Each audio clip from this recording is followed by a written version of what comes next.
तेली ऊंचे की माली ऊंचे, लोहार ऊंचे, सुनार ऊंचे, कि धर्म ग्रंथ में लिखा है। और ये जातियां हैं कि ये फंक्शनल वर्ग है। ये लिखा है ब्रिटिश सेंसस कमीशन की रिपोर्ट में 1861 में, और हर्बर्ट रिस्ले नाम का एक कमिश्नर था, ब्रिटिश सेंसस कमिश्नर, जिसने 1891 के बाद क्या कहा कि इन जातियों को हम एक कैटेगराइजेशन दें।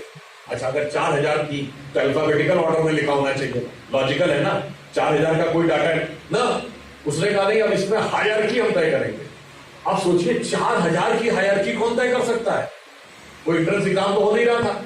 अब उसने जिस आधार पर हायरार्की तय की वो पूरी दुनिया में वाहियात मान के रिजेक्ट की जाती है। क्या क्या हायरार्की? जिनका माथा ऐसा है वो ऊंचे हैं, जिनकी नाक ऐसी है वो ऊंचे हैं, जिनकी ठोड़ी ऐसी है, जिनका रंग ऐसा है, जिनके कंधे ऐसे, जो अब पूरी दुनिया में world wide tried tested rejected, हमारे यहाँ उसके आधार पर बन के पूरा संघर्ष चल रहा है। तो इसलिए बहुत सी ऐसी चीजें हैं जो गुलामी की मानसिकता में हमारी शिक्षा, हमारी व्यवस्था, उन सारी चीजों के लिए हमारे मन में डाल दी गई। अब यदि भारत को वैश्विक ज्ञान के उस प्रतीक के रूप में उभरना है, 21वीं सदी में नए स्वरूप में, अमृत काल में अमृत निकलना है, तो उससे पहले विश्व निकलना ही होगा। तो पहले आप सब शिक्षकों का यह दायित्व है, मेरा ये मानना है। बहुत सी चीजें, हर चीज सिलेबस में नहीं होती, हर चीज सिलेबस में डाली भी नहीं जा सकती। हमने, आपने, हमसे पहले वाली जनरेशन ने जो वैल्यूज सीखी, उसमें से 10 में से 9 वैल्यूज हमने अपने नाना नानी दादा दादी से सुन के सीखी, कहानियों और कथाओं से सुन के सीखी। आज हम अगर बच्चों को या संस्कार नहीं देंगे, हम अपनी तरफ से अध्ययन करके बहुत से ऐसे फैक्ट लेक्चर के दौरान लोगों को बता सकते हैं और कह सकते हैं बच्चों जाओ इसको चेक कर लो। आज तो कोई इशू भी नहीं, इंटरनेट पे जाके कोई भी चेक कर सकता है। तो इसलिए इस अमृत काल से पहले विश्व को निकलवाने में हम सबका कर्तव्य है, सामूहिक कर्तव्य है। और तब उस ज्ञान के आधार पर भारत विश्व में निश्चित रूप से उभर कर सामने आएगा। और जब सामने आएगा तो जो मैं अंत में कहना चाहूंगा, जो कहा गया ना कि भारत जगत गुरु बनने के लिए सामने आएगा, हम सुपर पावर बनने के लिए सामने नहीं आएंगे, क्योंकि power always dominates and Guru motivates. हम विश्व को प्रताड़ित करने के लिए शक्तिशाली नहीं बनेंगे, हम विश्व को प्रेरित करने के लिए शक्तिशाली बनेंगे। और वह प्रेरणा हमें कहां तक ले जा सकती है, उसकी एक झलक आपको बता के, एक ये बता के भी और बता के तब बात समाप्त करता हूं।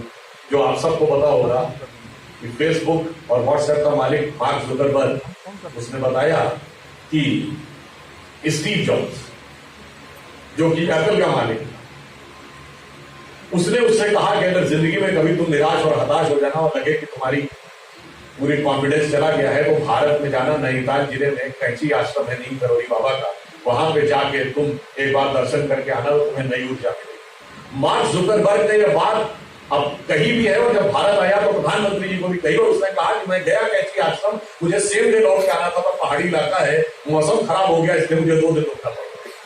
और कहता हूं उस 2 दिन में वाकई मैंने महसूस किया कि मेरे अंदर किस प्रकार का बदलाव आया। और तो आप ये समझ लीजिए कि जिसको आप सबसे बड़ा इकोनॉमिक ग्रोथ पोटेंशियल ये कहते हैं, उसको भी प्रेरणा भारत से मिलती है। और एक और ये बात कह दूं, स्टीव जॉब्स ने कहा कि उनकी जिंदगी में कुछ दिन ऐसे आ गए थे जब खाने के लायक थे।